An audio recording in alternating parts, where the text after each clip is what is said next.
If you genuinely want to change your life, fix your financial problems, and live your rich life, this is the 6-month blueprint you need to follow. Imagine waking up knowing exactly where your money is going without tracking every latte. Imagine hitting your savings and investing goals, making money decisions with total confidence, all aligned with how you want to live your life. I've helped millions of people, bus drivers, teachers, millionaires, make that a reality, and now it's your turn. I'm gonna show you the exact step-by-step system that's gonna work for you.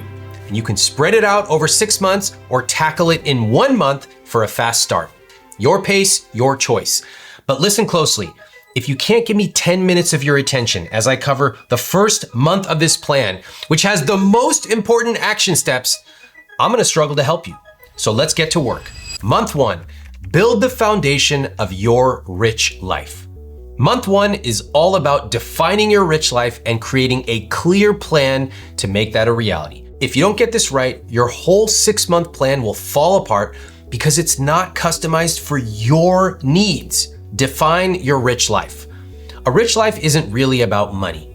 It's about living intentionally, spending on what truly matters to you, not what society or Instagram or your neighbors say is important. So ask yourself, what do I actually care about? What kind of life do I want to live? And what am I spending on that I don't care about? If your life looks like everyone else's, buying a house, leasing a car, chasing the latest gadgets, and not really thinking about what makes you individually feel great and live a meaningful life, that's a red flag. You might not be living your rich life. You might just be copying someone else's. I've got a new way of looking at this. I want you to spend extravagantly on the things you love. Maybe it's a wine tasting trip to Napa. Maybe it's flying lessons. Maybe it's having the best seat at every concert you attend. And I want you to cut costs mercilessly on the stuff you don't care about. If you don't give a damn about cars, why are you driving that car right now? These are some examples of what I call money dials, or universal spending categories like travel, health, or relationships. I use these to imagine and design my rich life. I want you to do the same. For example, having a driver waiting at the airport, pre-cooked meals, someone to help clean the house. I've turned that dial way up. But social status stuff like watches, I don't even wear a watch. I've turned that dial all the way down. That is my rich life. I know my money dials. I want you to identify one right now. One money dial that you love, the one that you would spend $1,000, $5,000, $10,000 right now if money dropped into your lap and you had to choose. And then I want you to choose the thing you care least about spending money on. Maybe it's food. You're happy pouring oats into a bowl, putting a little water in there and just eating it out. Fine, lean into that. Once you've decided on those money dials, I want you to decide on 2 types of goal. First, short-term goals, the building blocks. These are immediate wins, like pay off high-interest debt, put enough money aside for Christmas gifts. These give you breathing room and confidence. Second, long-term goals, the big dreams. This is where you dream big. You want to buy a house, start a business, retire early. With a long-term plan and consistent saving and investing, these are 100% achievable. But unless you know what your rich life looks like and the goals that'll get you there, you'll be like the captain of a ship who has no idea where you're going. Useless. Now I know a lot of people going, okay, Ramit, but I want numbers. Tell me how to do this. All right, fine, I'll give you numbers. The second thing you're gonna set up in month 1 is a conscious spending plan. What if you could make sure you were saving and investing enough money each month and then use the rest of your money guilt-free on whatever you want? Eating out, travel, massage. Well, you can. It takes a little bit of work. The only catch is that you have to plan where you want your money to go ahead of time, even if it's on the back of a napkin, and you gotta know your 4 key numbers. Here's how to do it. First, start with your take-home pay. This is how much you earn after taxes and deductions. It's the foundation for creating a conscious spending plan. Next, break your spending into 4 buckets. First, fixed costs, 50 to 60% of your take-home pay. These are your non-negotiables, your rent or mortgage, utilities, groceries, transportation, childcare, debt. Once you've added up your total spending, I want you to add 15% to cover the expenses you might have forgotten about, like car repairs or medical bills. My conscious spending plan already has this built in for you. You can get a link in the description below. Number 2, investments. 5 to 10%, ideally more. This is where real wealth is created. This is your future money. Think retirement accounts. Think about index funds within those accounts or any other investments that are going to help you grow while you sleep. Third, savings goals, 5 to 10%. These are short and mid-term goals. Things like building your emergency fund, saving for a big trip, even saving for a house. And finally, number 4, my favorite category of all, guilt-free spending, 20 to 35% of take-home pay. That's a lot of money. Here's the best part. This is where you get to spend extravagantly on the things you love. Eating out, travel, hobbies, whatever lights you up. Why does this matter? Because it frees you to spend guilt-free on what you love, whether that's spoiling your family, taking amazing trips, without second-guessing every purchase. And if there's no way you can currently spend 20 to 35% of your paycheck guilt-free every month, maybe that will give you a gentle kick in the butt to, finish watching this video by the nice man who will help you get your financial numbers in order. Month 2, build a moat. Month 2 is about building yourself a financial moat. That's the thing that's gonna make you less vulnerable. And the first step is starting an emergency fund. This is gonna be your financial safety net for when life throws you a curveball, medical bills, car repairs, or especially if you lose your job. Without an emergency fund, the danger is that you end up relying on credit cards or raiding your savings or retirement accounts to pay for essentials. My standard advice is to gradually save up 3 to 6 months of essential living expenses or fixed costs. Calculate your monthly basics like rent, groceries, and utilities, or use my conscious spending plan in the description below to do this automatically. And then multiply that number by 3 or 6. That'll give you 3 months or 6 months of expenses. Then open a high yield savings account, nickname it just in case, and send a set amount like 50 or 100 or whatever fits your CSP directly from your checking account to your emergency fund. And if you really like that feeling of safety, you can expand it. You can make it 6 months, 8 months, 12 months. Once you are consistently building your safety net, it's time to confront the financial bully who's been following you around. High interest debt. Getting rid of high interest debt is one of the most powerful things you can do with your money. Let's look at one of the most common examples. Somebody who has credit card debt and only pays the minimum amount every month. Let's take a real example. You have $6,000 in credit card debt. With a 25% interest rate or APR, the minimum payment each month might be interest plus 1% of the balance. So your first payment is $185. Of that money, only $60 actually pays down the balance of the debt or the principal.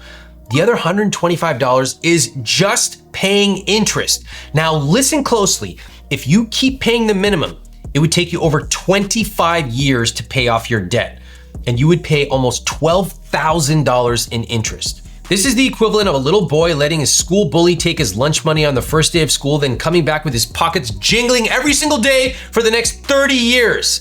Debt can feel overwhelming, but with a clear plan, you can take control and eliminate it. Start by listing all your debts, all your cards, how much you owe for each, their APR or interest rate, and minimum monthly payment. Immediately, you have more clarity. If you have unmanageable debt, one of your first calls should be to your lenders to try to reduce that interest rate.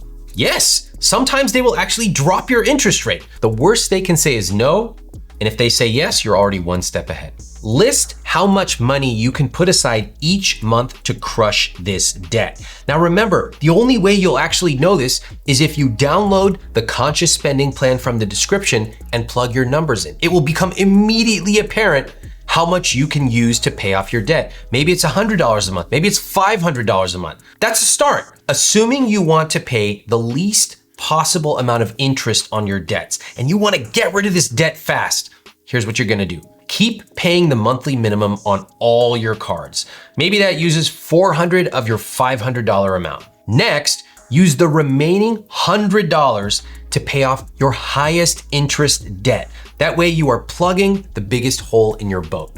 Once that's paid off, move to the card with the next highest interest. You can kind of think of this as a reverse way of investing. Every dollar you put towards high interest debt is a dollar that you are saving in future interest. It's basically taking you closer to your rich life. Do you see how you are taking control? Congratulations. By the end of month 2, you've tackled the urgent stuff, debt, spending, and your emergency fund. Even if it's gonna take you a while to fully fund them, you have a plan and you know when it's gonna be done. Plus, you've started to define your rich life. Now it's time to make that vision a reality. Month 3, build wealth like a pro. In month 3, you'll create simple automated systems to build wealth. No stress, no complicated spreadsheets, just steady, predictable growth. Let's get started with how to invest. Speaking of investments, if you'd like financial advice that actually works and less spam from crypto bros who tell you that it's going to the moon, and even though we used to hate government regulation, now we really want the government to get involved because it means we can pump our bags. Click subscribe and turn on notifications for more videos like this. Debt holds you back, but investing sets you free. It's how your money grows quietly in the background, even while you sleep. Here are my 4 laws for investing. 1, index funds are your new best friend. I know a lot of you love dogs.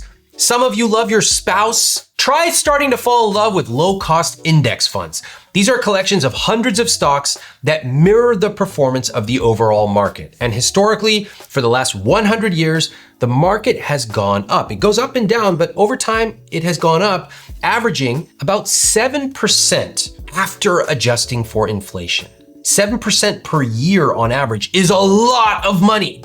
Now, this is a simple way to invest while getting pretty great returns. No need to track the stock market, no need to log on and look at all these stocks every day, none of it. Pro tip, if you wanna make this really easy, you can use something called target date funds from low-cost brokers like Schwab, Vanguard, or Fidelity.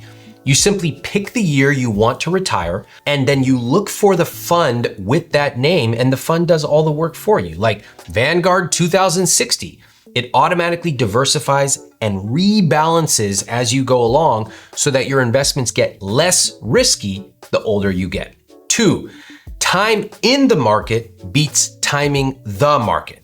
Invest early, even with small amounts, even $20 or $50 a month, and your wealth will stack up dramatically thanks to time and compound interest. Compound interest means you're gonna be earning interest on your money, and then that interest is gonna earn even more interest. That starts to snowball almost exponentially. Let me show you some real numbers. Let's say you're 30 years old. You already have $5,000 invested from when you were in your 20s, but now you got a raise. You can afford to start contributing, let's just say $1,000 a month.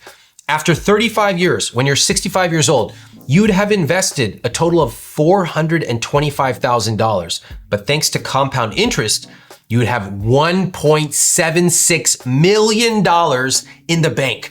Do you see what this means? It means you made $1.3 million in investment returns. Do you see how amazing that is? With that money in your account, you could spend almost $6,000 per month for the rest of your life and safely never run out. This is why it drives me insane that so many people think investing is this super complicated thing that they don't know how to do. You can learn. I'm telling you how it works right now. Third, max out your tax efficient accounts. Let me put it this way. If your employer offers a 401k match and you're not taking advantage of it, you are leaving free money on the table. It's like walking past a $100 bill and saying, no, thank you. Look into your 401k. If you can contribute to a Roth IRA, let that money grow and it can be withdrawn tax-free when you retire. If you're eligible for a health savings account, you can use that as an investment account with a triple tax advantage. These are amazing investing deals that you have access to as a normal person. Don't worry about all the rich people's secret investments. They're mostly BS. you have access to amazing cheat codes the government gives you to incentivize investing. Take advantage of them. Fourth, fire your 1% AUM financial advisor. Let me blow your mind for a second. See, most financial advisors charge based on a percentage. They'll charge something like 1% of your total portfolio. Doesn't sound like much, right? Wrong. Without fees, a $100,000 portfolio would grow to about $761,000 after 30 years. But if you're paying a 1% fee, it shrinks to around $574,000, meaning that fee quietly ate up 25% of your total returns. Pull out your wallet, you freaks. Yeah, I'm talking to you watching this video right now. Oh, you have $100 in your wallet? Give me $25 right now. And then whatever you have in your wallet next year, give me 25% of that. And on, and on. And it's gonna compound. And I'm gonna use it to buy a BMW. And then I'm gonna park cross lines and make everyone inconvenienced around me. Be nice, Ramit. You're trying to help people. Keep it simple. Stick to low-cost target date funds or index funds at low-cost brokers like Vanguard, Fidelity, or Schwab, which frankly will beat most financial advisors in terms of performance over the long term. And if you do have a more complex financial situation or you want personalized help, that's okay. Use a financial advisor who charges a flat fee or an hourly fee. That's what I've done in the past. And when you do this, you're paying for advice, not paying a percentage of your money. A great option for a flat fee-based financial planner is our sponsor, Facet. Facet will help you understand and expand your financial opportunities by providing you flexible access to a team of financial planners, CFP professionals, and a team of professionals providing guidance across retirement planning, tax strategy, estate planning, and more. Instead of taking a percentage of your portfolio, there's an affordable flat membership fee. And when you have complex questions about your money, like can we retire? When can we retire? What if I want to leave my job and start a new career? How can we pay for kids' college? How are my investments doing? It can be really helpful to have a professional run some scenarios and give you a second set of eyes on your financial picture. We've even partnered with Facet to run scenarios for many of the couples on my podcast who have complex financial situations. They're incredibly helpful. Look, a financial planner is not for everyone, but if you want a second set of eyes on your finances, check out their membership options at facet.com/Ramit or click the link in the description below. All right, now that you have a good idea of where your money needs to go, it's time to make it automatic. You think I want to sit around moving, transferring money, keeping track of it in a spreadsheet? No! You want money flowing to your accounts without lifting a finger. No more missed bills, no more guessing how much money you have to spend each month, and no more logging on to online banking or using freaking apps on your phone. I have no financial apps on my phone. Why would I have that? It's all automatic. Automate your rich life. Here's how it's gonna work. Let's say your salary hits your checking account on the first of the month. Let's start with your 401k. Say that you get a 5% match from your employer, so you want 5% automatically sent to your 401k so that you get that full employer match. Next, Roth IRA. On the 5th of the month, when you are sure that your paycheck has hit your account, you automate a monthly percentage of your income, let's say 5%, to go from your checking account to your Roth IRA or other tax-efficient account where it can grow tax advantage, sometimes tax-free, ideally in something like index funds. Retirement savings? Done. Next, let's talk savings. You're gonna send an automatic amount, a percentage of your paycheck, to your savings goals. Maybe 2% of your income goes to your wedding savings account, another 2% for your house down payment, the last 1% tops up your emergency fund. Paying yourself? Done. Next, your credit card. This is what you will use for guilt-free spending and regular bills. You set up a direct debit from your checking account to pay this credit card off automatically in full immediately. No more late fees, done. Finally, miscellaneous bills, things you can't use a credit card for like utilities, rent, etc. You can actually automate this too. You set up a direct debit from your checking account and you let it flow. It can be done online or your online checking account can even issue a check every month. Boom, one less thing for your to-do list. Now, if you want more detail on this automation or you have an irregular income, you don't get paid the same each month, I have a video here that's gonna show you how to set this up. All right, now by month 4, you got your main systems and your strategies in place, but there's still one thing that will hold you back. I'm talking about you. Month 4, conquer your money psychology. In month 4, it's time to take a serious look in the mirror and have a conversation with yourself about your invisible scripts around money. Those beliefs that you hold so deeply, you don't even realize they're there. They're invisible, shaping how you save, spend, and invest your money. Until you understand these stories, you will never be able to challenge them and start to change them. Here are some scripts that I come across all the time. Money is evil. Money is bad. You've heard it before. Rich people are greedy. If I make too much, money changes people. Yeah, money does change people. It made me more adventurous, more spontaneous, more generous. This script keeps you stuck, scared, and small. Money is not bad. Money is a tool that allows you to live the rich life you want to. What matters is how you use it. I'll always be bad with money. I'm not good with money. I'm not good at math. Stop it! Nobody is born knowing how to manage money, but you can learn the basics. This isn't some cryptic language that only ancient priests understand. If you believe this script, you will never take the small, simple steps that actually make a difference. Next, I need to make more before I start saving or investing. Or the equivalent, must be nice. There's no way I can put aside even $20 a month for investing. Ah, the classic procrastinator's excuse.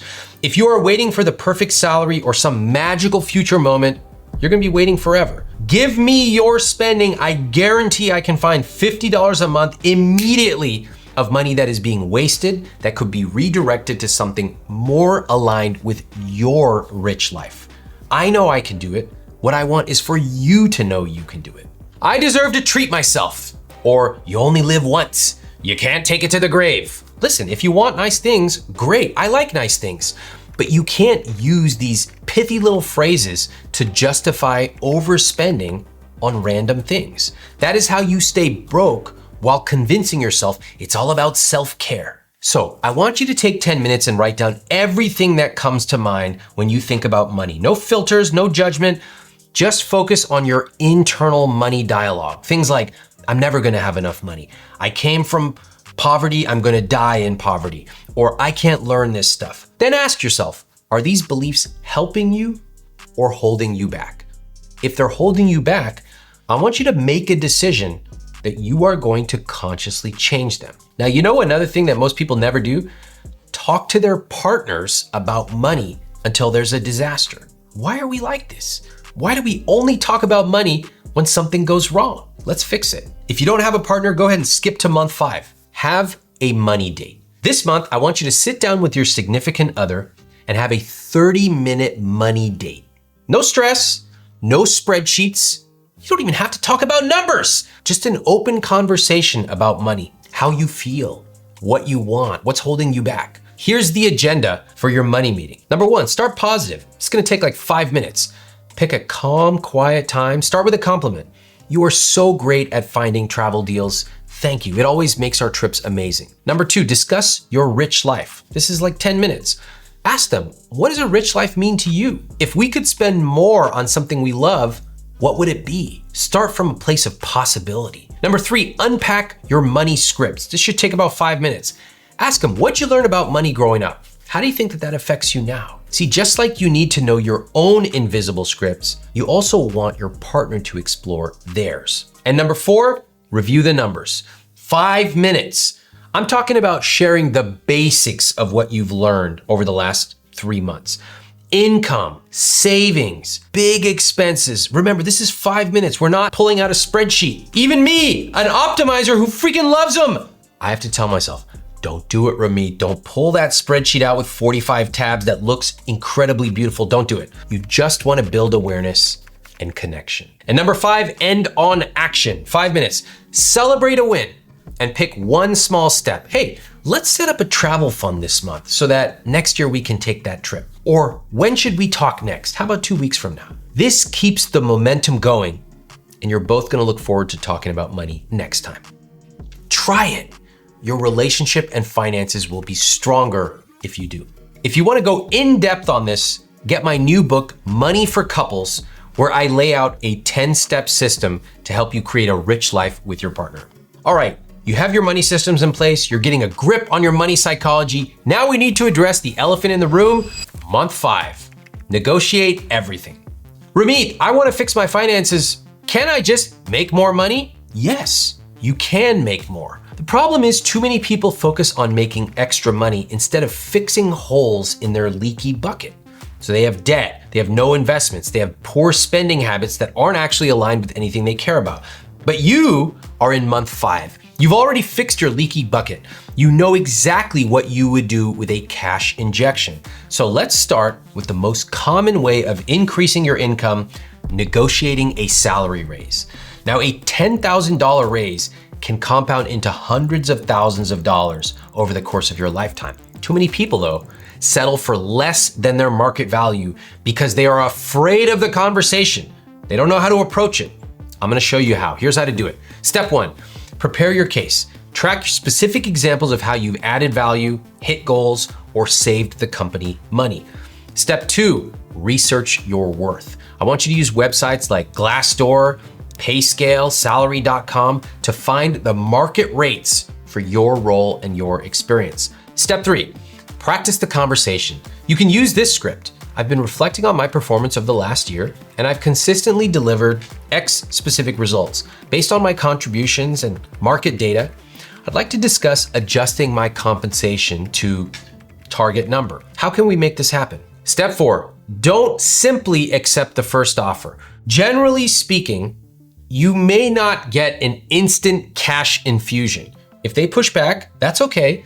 Ask about flexibility, explore alternative benefits like bonuses or vacation days. Now, this was a very small summary of how to do it. I have a full video on how to do this if you need more information. And if you can't negotiate, if you're being underpaid like so many people are, apply for other jobs. During the job hiring process, you have more leverage than you'll ever have to negotiate your salary. Next, let's talk about negotiating expenses. When it comes to building wealth, the biggest wins often come from cutting major expenses. I'm talking about housing, cars, recurring bills. If you can cut those down and keep those fixed costs below 60% of your take-home pay, that is a big strategic move that frees up money to save, to invest, and even to spend on the things you love. So let's break down where you can get big wins. Number 1, housing costs. This is your rent or mortgage. Now, housing is most likely your biggest expense, but it doesn't always have to eat up all of your income. You can negotiate your rent. Yes, you can do this. You can downsize, or if you're renting, you can look for better options when your lease is up. Homeowners, during certain times, you can call your lender to ask about refinancing at a lower rate, but truthfully, housing makes the biggest difference, but it's also the hardest one to change. Number 2, transportation. The second biggest expense for most people, also pretty difficult to change. Let's talk about it. Owning a car can be more expensive when you factor in gas, insurance, maintenance, loan payments, all of it. Think hard. Do you really want to go into debt to own the latest Ford SUV? First of all, why do you even want a Ford? They suck. They break down. Whatever, this is my own personal trauma. Does your household really need 3 cars? Do you truly need to buy a new car even though your last one is only 5 or 7 years old? Make decisions on how long to keep your car because these changes can save you hundreds, even thousands of dollars a year. Number 3, recurring bills, cable, internet, subscriptions. Look at your monthly bills. Are you still using all of them? Are you using that gym membership? Can you cancel what you don't need or negotiate lower rates? Here's a pro tip. If you go to the retention department of many subscriptions or companies, you let them know you're thinking of canceling, you will often get a major discount. Number 4, interest rates. High interest credit cards or loans eat away at your potential to build wealth. If you're paying 25% plus on credit cards, you need to stop that. Pay off your credit cards as quickly as possible, but also call up your credit card company and ask for a lower rate. Something as simple as, I've been a customer for over 6 years. I'd like to request a lower interest rate on my credit card. That 5-minute call could save you thousands of dollars. Number 5, fees. I'm talking about late fees, overdrafts. fees are basically pure profit for companies and a complete waste of your money. Could be a bank fee, overdraft fee, late payment charge, even a gym membership penalty. You can often get these waived by simply saying, "Hi, I notice I have a $35 overdraft fee on my account. I'd like to have that waived, please." In other words, take control of your money. By now, your finances are in better shape than most people. But living a rich life is not a one-time thing. It's about setting up habits and systems that grow with you. Month 6, scale up your rich life. In month 6, you'll have your first of many monthly money check-ins with yourself or your partner to keep your financial ship sailing in the right direction. Here's what you do. Number 1, celebrate your wins. I want you to stop, pause, and acknowledge your wins. Too many people going through life saying, it's so scary, never feeling good about money. When are you gonna feel good? When you're 95 years old, you finally look in your freaking investment account, go, oh, that's actually pretty good. I didn't realize that. You're dead. Do it now. Start to feel good. Paid off another chunk of debt? Hell yes. Hit a savings milestone? High five.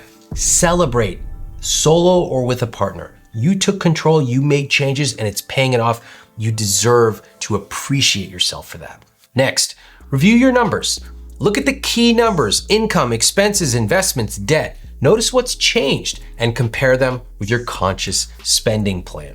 Yes, these spending percentages are just guidelines, but sticking to them will help you live a very rich life. Number 3, make adjustments. Are you on track to pay off that credit card debt by your target date? If not, maybe you need to cancel a few subscriptions. Maybe you need to cut down on eating out. Did you earn unexpected income? You should already have a rule for what you do with unexpected income, and that should be broken down by percentage. The important thing here is that you are course correcting. You are constantly listening and noticing what's going on. We made a plan. Are we on track? Oh, something went off track. That's okay. Let's fix it. This check-in takes 1 hour per month. You know you have plenty of time to find it, and it will result in you living a very rich life. The second thing I want you to schedule on your calendar is the much rarer but equally important 6-month review. This is just 1 hour every 6 months. 2 items will always be on the agenda for this review. Number 1, revisit your rich life vision. Is it still what you want? For example, if you could spend $10,000 guilt-free, would you still choose to spend on the same money dial? And number 2, update your financial plan. Maybe you got a raise. Maybe your priorities changed. Maybe something broke in your house. That's life, and your financial plan should change with it. So adjust your spending, savings, and investment accordingly. That can include allocating more money to new priorities like a trip for a friend's wedding, and try to be aggressive with debt repayment and investments. But also remember, you got to spend a little bit of money on yourself. That's okay. Overall, I love doing this at 6 months because if something has gotten off track, you still have another 6 months to correct it before the end of the year. The beauty of this system is that it grows with you. Now, ask any athlete, chef, or business owner, and they're not going to tell you, here's the magic formula to be super successful in 2 weeks. They're going to tell you, do the fundamentals. Stay consistent. Your experience is gonna compound. And after just a few months, your life is gonna look completely different. So do the basics. Don't be the person who says, oh, these are good steps. I should do them someday. Now, you might have noticed we never covered one of the biggest money topics. Should you buy or rent? You might be surprised. Click this video to find out why renting might be the best financial decision you ever make.